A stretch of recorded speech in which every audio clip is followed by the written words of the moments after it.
नमस्कार मैत्रिणींनो, तर आज आपण बघणार आहे बटाट्याचे पापड आणि अगदी सोपी पद्धत बर का। गावाकडे आता उन्हाळा चालू असल्यामुळे गावाकडे सगळ्यांची धावपळ लगबग हीच सुरू असते। तर पहिला मी बटाट्याची साल काढून घेतली आणि माझ्याकडे 7 लिटरचा कुकर आहे, 7-8 लिटरचा। तर त्याच्यात मी बटाटे टाकले आणि बटाटे भिजतील एवढं पाणी घेतलं।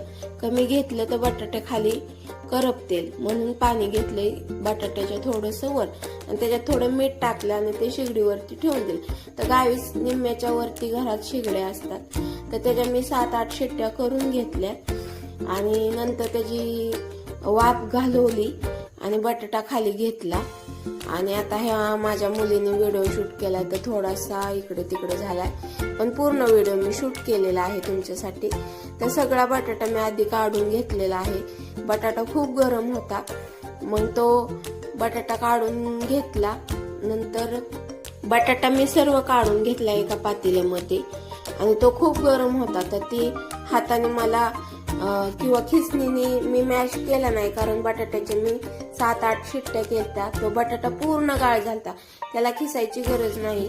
पावभाजी मॅशर असतो ना, त्यांनी मॅश केलं तरी बटाटा पूर्ण मॅश होतो। आणि त्यात मी चवीनुसार मीठ घेतलं आणि हाताचा अंदाज बर का, आपल्या गावात हाताचंच असतं, टीस्पून नाही आणि 1 टीस्पून नाही, हातानेच काय असेल ते असेल। ह्याच्यात मी 5 वाल्या अंबारीच्या लाल मिर्च पावडरची पुडी आणि जिरं आणि मीठ ह्या 3च वस्तू टाकल्या। ह्या 3 वस्तूमुळे हे पापड एवढे सुंदर बनणार आहेत ना, खायला पण भारी आणि सगळ्यात सोपा पदार्थ, त्याला हटायला लागत नाही किंवा जास्त कष्ट लागत नाही। ते हे पीठ मी बनवून घेतलं होतं आणि प्लास्टिकचे आपले कॅरी बॅग असते त्याचे 4 तुकडे केलते आणि पापडचा साचा होता माझ्याकडे, पापडची मशीन होती, तर तो पापडची मशीन एक घेतली मी आणि सगळ्या त्या कागदाला तेल लावून घेतलं आणि मऊ असा गोळा बघताय तुम्ही माझ्या हातात की मी गोळा मळला आणि एक लाटी केली, त्याच्यावरती ठेवली